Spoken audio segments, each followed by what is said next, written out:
नमस्कार। ओरकला इंडिया का आईपीओ, इसकी खूब चर्चा हो रही है ना? तो चलिए आज इसी की कहानी को समझते हैं। आंकड़ों के पीछे क्या है सब कुछ, परत दर परत। तो शुरुआत करते हैं उस एक चीज से जिसने मार्केट में सबसे ज्यादा हलचल मचाई। ये नंबर देखिए, 48.73 गुना। जी हाँ, मतलब आईपीओ लगभग 49 गुना ओवर सब्सक्राइब हो गया।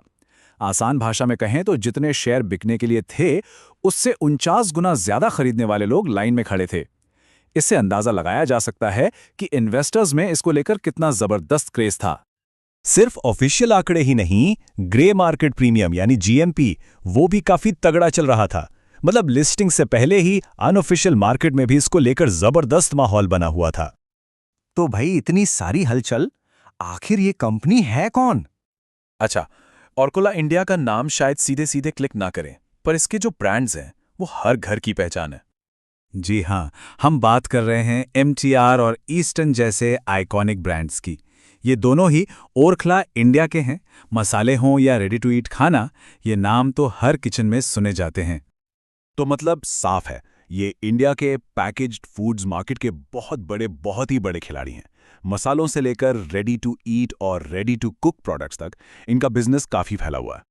चलिए, अब जरा इस आईपीओ के नंबर्स पर एक नजर डालते हैं। आखिर खेल तो आंकड़ों का ही है। तो ये रही आईपीओ की खास बातें।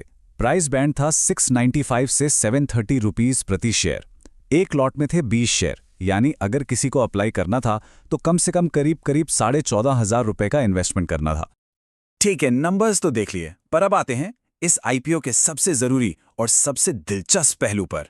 वो बात जो इसे बाकियों से अलग बनाती है। सवाल यह है कि आईपीओ से जो पैसा उठाया जा रहा है वो आखिर जा कहां रहा है? क्या वो कंपनी के पास जा रहा है या कहीं और? देखिए, ओरकुला इंडिया का आईपीओ एक ऑफर फॉर सेल है, शॉर्ट में कहें तो ओएफएस। अब इसका मतलब क्या है?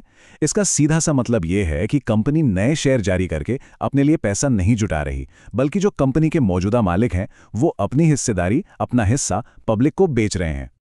और ये इस फर्क को एकदम साफ कर देता है। एक तरफ है नॉर्मल आईपीओ, जहां पैसा कंपनी के पास जाता है ग्रोथ के लिए, कर्ज चुकाने के लिए, और दूसरी तरफ है ओएफएस, जैसा कि इस केस में है, जहां सारा पैसा मौजूदा शेयर होल्डर्स की जेब में जाता है। तो ये जो करीब 1667 करोड़ रुपए हैं, ये सीधे प्रोमोटर्स के पास जाएंगे, कंपनी के खाते में नहीं। ये बहुत बड़ा पॉइंट है। तो अब जब सब्सक्रिप्शन बंद हो चुका है तो आगे क्या होने वाला है? पूरे प्रोसेस का एक फिक्स टाइमलाइन था। 29 अक्टूबर को आईपीओ खुला, 31 को बंद हुआ और अब सबकी नजरें हैं 6 नवंबर पर, जो इसकी स्टॉक एक्सचेंज पर लिस्टिंग की प्रस्तावित तारीख है। और ये सब हमें एक बहुत बड़े सवाल के साथ छोड़ जाता है। सोचिए जरा, जब किसी कंपनी के मालिक कंपनी में नया पैसा डालने के बजाय अपने ही शेयर बेचकर पैसा निकाल रहे हो, तो ये उस कंपनी के भविष्य के लिए क्या इशारा करता है? ये एक सोचने वाली बात है।